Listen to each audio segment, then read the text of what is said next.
হাতিরঝিলে অনুষ্ঠিত হলো Turag active 25K দৌড় প্রতিযোগিতা।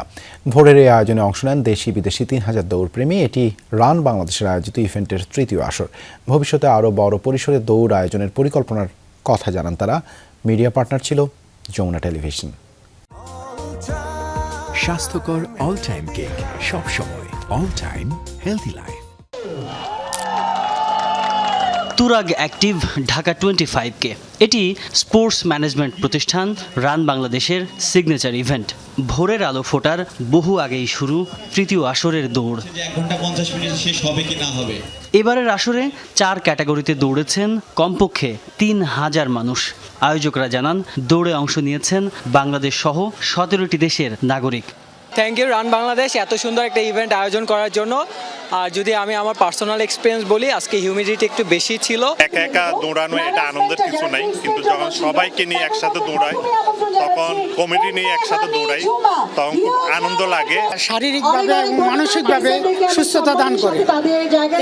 আমরা এই দৌড়ের কারণে এখনো কোনো ওষুধ লাগে না। আল্লাহর রহমতে আমার ডায়াবেটিস নাই, শরীরে কোনো সমস্যা নাই। একটা অর্গানাইজার যে একটা প্রতিটা রানারকে চিন্তা করে হাইড্রেশন বুথ থেকে শুরু করে মার্কিং A1 লেভেলের সবকিছু তারা ঠিক রেখেছিল। সো আমার অবজারভেশন হচ্ছে ফুল অন পজিটিভ। আজকে প্রথম 25 কিলো দৌড়ালাম। ওয়েদারটা যথেষ্ট গরম ছিল, তবে 25 কিলো দৌড়ে আমার যথেষ্ট ভালো লাগতেছে এবং সবকিছু ঠিকঠাক ছিল। নির্ধারিত সময়ে সফলভাবে দৌড় শেষ করে উচ্ছ্বসিত সবাই। আয়োজন নিয়ে বাড়তি উন্মাদনা ছিল শিশুদের। দৌড়ালে শরীর ভালো থাকে, মন ভালো থাকে, অন্যান্য বাচ্চাদের সাথে দেখা হয়, সবার সাথে দেখা হয়, আঙ্কেল আন্টিদের সাথে, খুব ভালো লাগে। এক্সপিরিয়েন্স খুবই ভালো ছিল, যদিও আবহাওয়াটা খুবই গরম ছিল, হিউমিডিটি হাই ছিল, তারপরেও আস্তে আস্তে শেষ করেছি। রানিং কমিউনিটি খুব গ্রো আপ হচ্ছে, বাট আমাদের ওইভাবে ইনফ্রাস্ট্রাকচার ডেভেলপ হয় না। প্রথমে ভাবছিলাম আমি 5 কিলো দৌড়াতে পারবো না, কিন্তু আমি 10 কিলো কমপ্লিট করেছি এবং মেডেল পেয়েছি।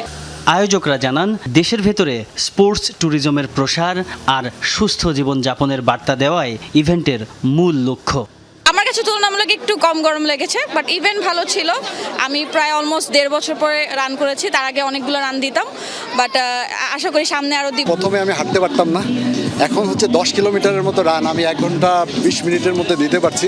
এটা আমার কাছে একটা বিরাট কিছু মনে হচ্ছে। আমরা এই ইভেন্টটাকে চাই ইন্টারন্যাশনালি একটা সমাদৃত হোক এবং হচ্ছে একটা রিকগনাইজেশন থাকুক, যাতে ফরেনাররা বাংলাদেশে ইভেন্ট করতে আসে। আমাদের বাংলাদেশের ইভেন্টগুলো যখন, এই ধরনের স্পোর্টস ইভেন্টগুলো যখন জনপ্রিয় হবে, তখন আমাদের স্পোর্টস ট্যুরিজমগুলো আরও বৃদ্ধি পাবে। পরে হাতিরঝিলের অ্যাম্ফি থিয়েটারে আয়োজন করা হয় বর্ণিল পুরস্কার বিতরণী অনুষ্ঠান। সব ক্যাটাগরিতে বিজয়ী, ইভেন্টের পেসার আর পার্টনারদের সম্মাননা তুলে দেন অতিথিরা। মিডিয়া যারা কাজ করি তারা অনেক স্ট্রেসের মধ্যে থাকি এবং সেটা থেকে একটু নিজেকে সুস্থ রাখা, সেজন্যই বেসিক্যালি রানটা করি এবং রানটা করে যেতে চাই। তুরাগ অ্যাক্টিভ ঢাকা 25K দৌড় প্রতিযোগিতার থিম রোড টু গ্লোরি, যা দৌড়প্রেমীদের অদম্য ইচ্ছাশক্তি আর গৌরবের যাত্রাকে উপস্থাপন করে, জানান আয়োজকরা। তাজনুর ইসলাম, যমুনা নিউজ, ঢাকা।